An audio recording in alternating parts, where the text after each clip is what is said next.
masuk di surat baru, yaitu surat As-Saffat.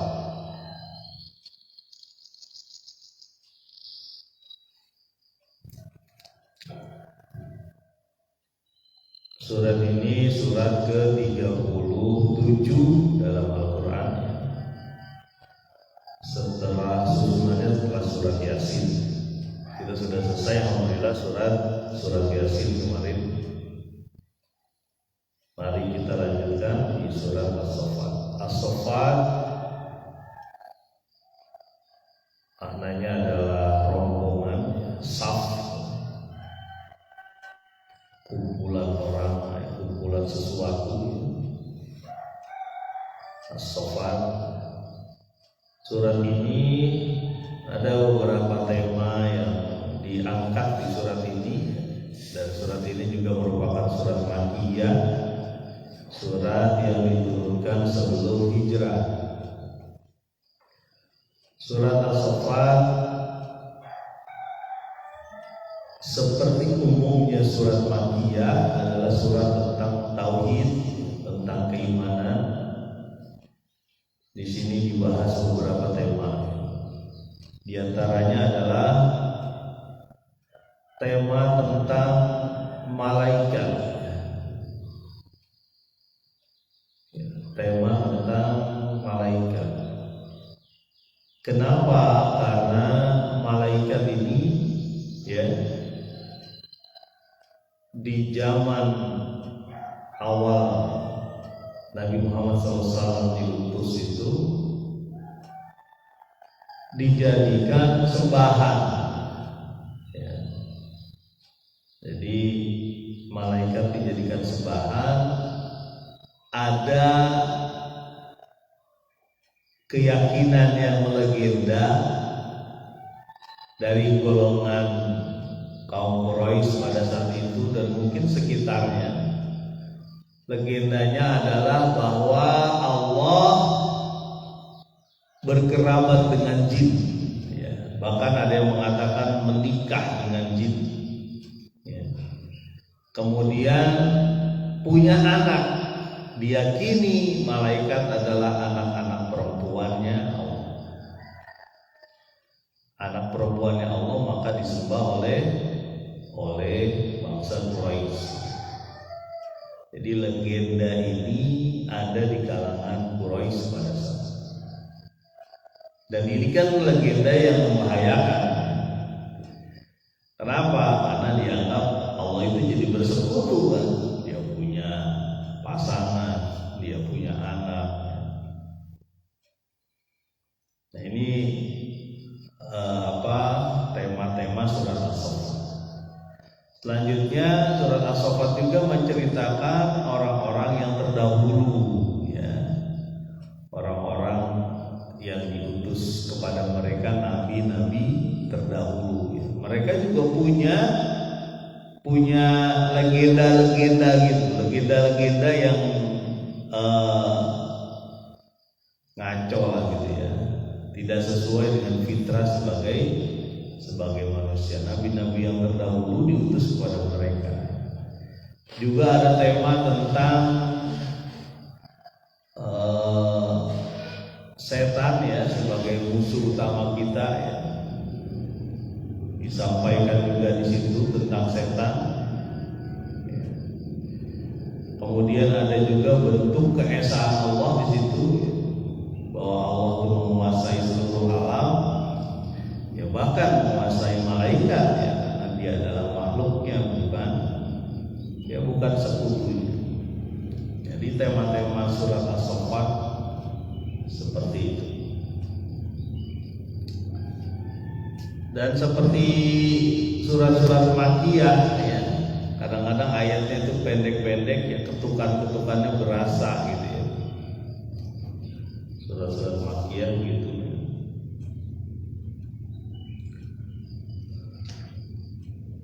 Mari kita mulai di ayat yang pertama surat As-Saffat.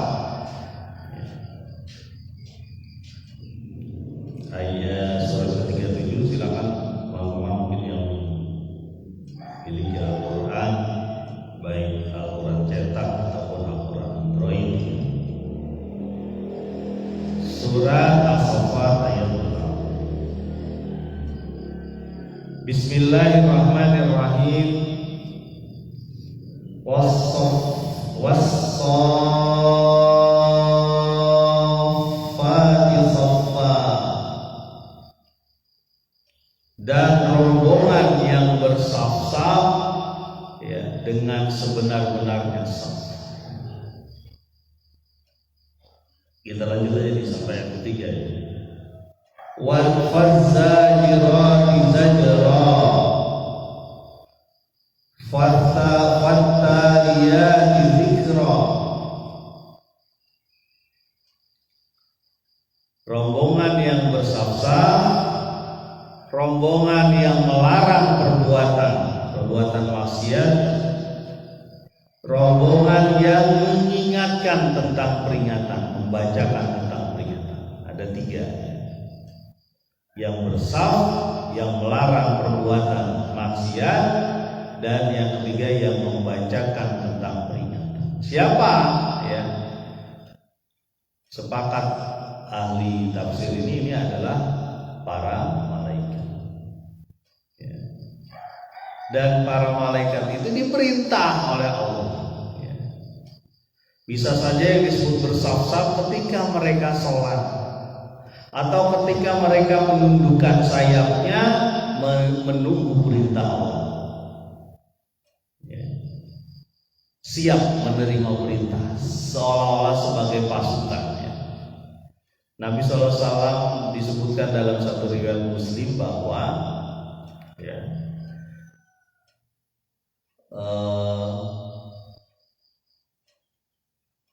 maukah kamu mengikuti rombongan malaikat? Apa itu ya Nabi? Di antaranya adalah bersaf ketika sholat. Selain bersaf ketika sholat, di hadis yang lain juga disebutkan bahwa Nabi diberi kelebihan yang pertama. Nabi Muhammad SAW diberi kelebihan yang pertama, seluruh bumi menjadi tempat sholat ya, seluruh bumi menjadi tempat sholat. Jadi was-saffati saffa, yang bersaf-saf dengan sebenarnya ya. Ini perintah juga ya dari Allah Subhanahu wa taala untuk ya digambarkan oleh Nabi meluruskan saf juga ketika dalam salat berjamaah. Ya, biasanya imam itu suka mengingatkan meluruskan saf.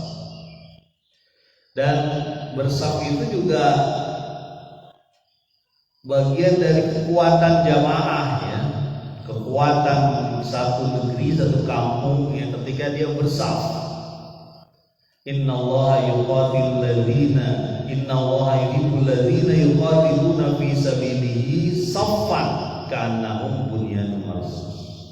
Surat As-Saff adalah gitu ya, nanti bahwa Allah mencintai orang-orang yang berjuang di jalan Allah ya, berjihad di jalan Allah, berperang di jalan Allah, saffan, bersaf ya, seperti bangunan yang kokoh, bunyan, seperti bangunan yang kokoh ya.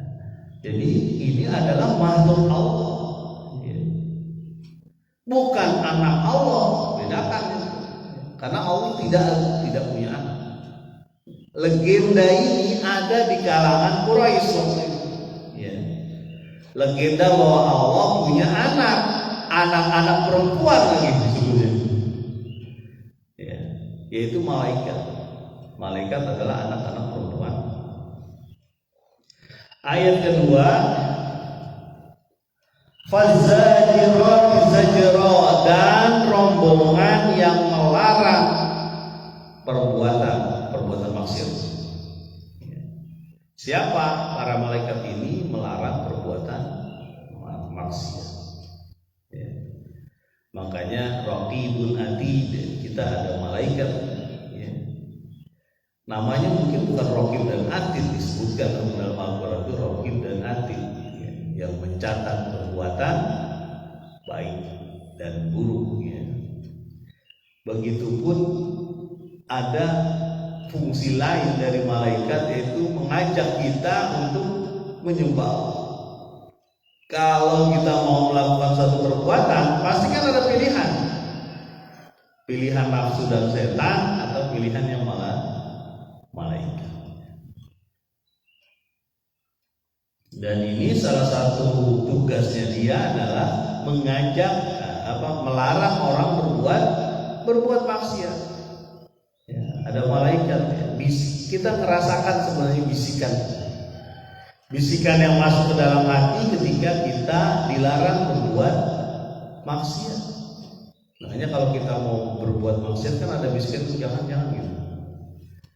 Ya. Kita juga istighfar ya, karena ya biar bagaimana kita manusia ya terus bertempur hingga hari akhir nanti kita terus bertempur ya, antara mengikuti keinginan nafsu dan setan atau mengikuti salah satu nasihat dari malaikat, mengikuti keinginan Allah Subhanahu wa taala.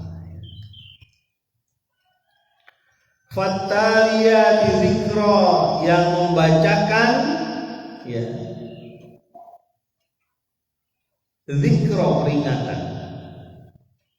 Idza tuliyat alaihim ayatu zadatul iman. Ya, di dalam surat Al-Anfal disebutkan kalau seorang mukmin itu tuliyat alaihim, ketika dibacakan kepada mereka ayat-ayat Allah, zadatul iman, bertambah keimanan. Nah, tugas malaikat salah satu diantaranya adalah membacakan peringatan. Apa peringatan ini? Yaitu Al-Quran dan kitab-kitab suci. Ya, ada Taurat, ada Zabur.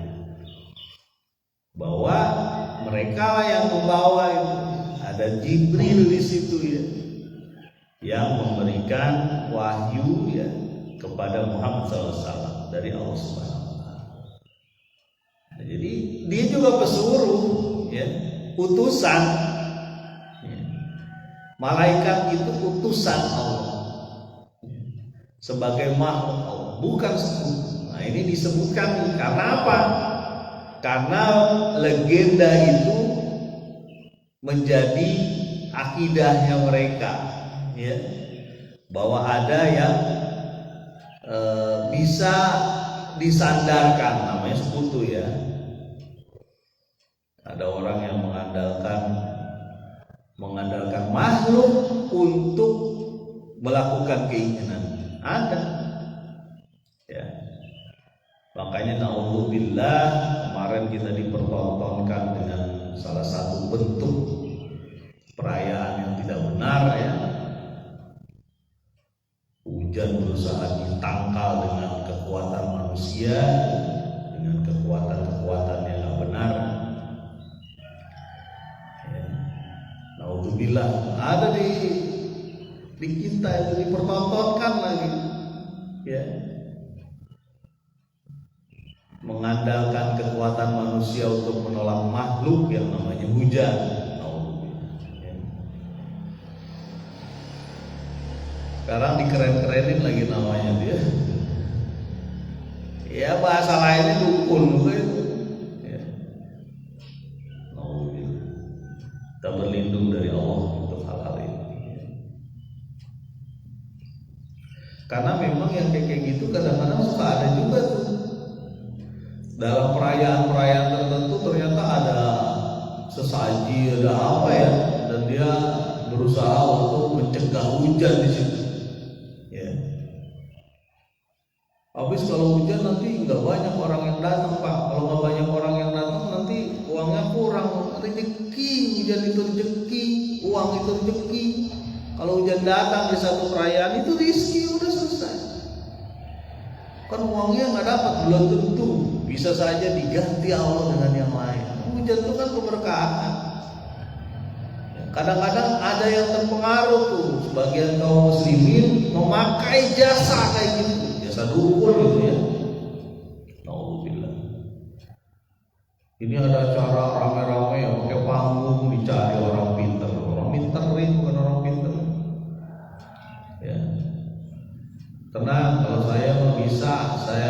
giring semua awan itu kemana-mana gitu ya. Saya giring awan itu kemana-mana ya, nanti nggak ada hujan di acara ini. Itu perilaku dukun. Ya, kita harus tahu juga nih yang kayak gini. Jangan-jangan kita membiarkan aja kalau ada, udah Pak pakai si anu aja Pak, dia bisa tuh nanganin hujan. Oh, gila. Gak mungkin bisa terjadi itu kalau tidak dengan kehendak Allah. Ya. Nabi SAW waktu suasana kering, ya. Waktu suasana kering, kemudian dia berkhutbah, sedang berkhutbah Jumat kalau nggak salah. Ada seorang yang menyatakan dalam khutbah Jumat itu, ya, dalam khutbah Jumat dia lagi khutbah, wahai Nabi, kata, ada seorang yang berdiri dialog. Jadi khutbah Jumat kalau dialog dengan tujuan yang apa, yang memang sangat urgen waktu itu ya, sangat penting waktu itu dibolehkan. Ya. Dia bilang apa? Wahai Nabi, ternak-ternak udah kesulitan, air nggak ada, ya. Ini musim paceklik berkepanjangan, kering kerontang, ya. Sumur-sumur juga sudah turun, sudah sangat sedikit airnya. Kita semua keberatan, kesulitan. Mintalah engkau kepada Allah, berdoalah engkau kepada Allah supaya diturunkan hujan. Ya. Kemudian Nabi berdoa di sholat Jumat itu. Jadi ada salah satu cara meminta hujan selain sholat istisqa adalah pada saat sholat Jumat. Ya, ada hadisnya dan hadisnya sahih. Kemudian Nabi berdoa, ya Allah turunkanlah hujan. Belum selesai doa Nabi sudah datang awan sebesar gunung datang. Sudah datang awan sebesar gunung dan hujan, ya. Dan hujan itu berlangsung sampai 1 pekan, berhari-hari hujan terus, ya. Kemudian seseorang berbilang lagi sama Nabi, wahai Nabi, sudah ya banjir di mana-mana lah ibaratnya begitu, ya sudah cukup lagi hujannya. Tolong kau berdoa lagi kepada Allah. Lalu Nabi berdoa, ya Allah, jangan hujani di sebelah sini, hujani di sekeliling saja gitu ya. Jadi awan itu digeser, bukan Nabi yang geser, Nabi hanya meminta, Allah yang menentukan. Lalu hujan di tempat lain. Nah ini kan kadang-kadang kita harus paham nih, jangan sampai kita jadi terpesona tuh, diviralkan lagi, alhamdulillah ya, dengan ya dukun lah itu namanya ya. Kembali lagi ke ayat ketiga, fataliyati dzikra, dan rombongan yang membacakan zikr, zikr peringatan. Inna nahnu nazzalna dzikra wa inna lahu lahafizun. Sesungguhnya akulah yang menurunkan peringatan ini, yaitu Al-Quran, dan akulah yang akan menjaganya, kata Allah SWT. Ya, jadi yang menyampaikan az-zikr ini, Al-Quran ini, termasuk az-zikr sebelumnya. Ada Taurat, ada Injil, itu malaikat. Itu diperintah oleh Allah SWT. Ini ada ayat sesudahnya, ayat keempat. Ya. Inna ilahakum lawahid, sesungguhnya Tuhan kamu satu esa. Sesungguhnya Tuhan kamu esa. Jadi satu, dia yang mengatur gitu. Bukan dia diatur, bukan, atau dia butuh orang untuk mengatur bersama dia, bukan. Ya, makanya surat Al-Ikhlas namanya Al-Ikhlas, bukan Al-Ahad gitu ya misalnya. Surat tentang pemurnian keesaan Allah yang harus kita lakukan. Ya, bahwa Allah itu esa, wahdaniyah, ya. Wahdaniyah. Jadi 3 ayat pertama itu menguatkan ya, membuktikan bahwa Allah itulah yang mengurus mereka, ya, membuat rombongan-rombongan, ya, memerintahkan supaya malaikat itu menolak, menganjurkan lagi, melarang kemaksiatan. Malaikat juga yang diutus untuk memberikan peringatan, membawa peringatan, membacakan peringatan. Ya. Allah yang wahdah, Allah yang satu, Allah yang mengatur itu semua. Kan begini masalahnya, kalau udah ada sekutu, udah macam-macam ya. Kita kan membuat patung malaikat nih, malaikat ini buat patung ini kan anak perempuannya Allah nih, gitu. Ya, mungkin dengan patung ini kita bisa memohon gitu. Ya, ya ini kerancuan akidah, ya, legenda-legenda yang ada di kaum Quraisy. Itu dulu, mudah-mudahan bermanfaat. Subhanakallahumma wa bihamdika asyhadu an la ilaha illa anta astaghfiruka wa atubu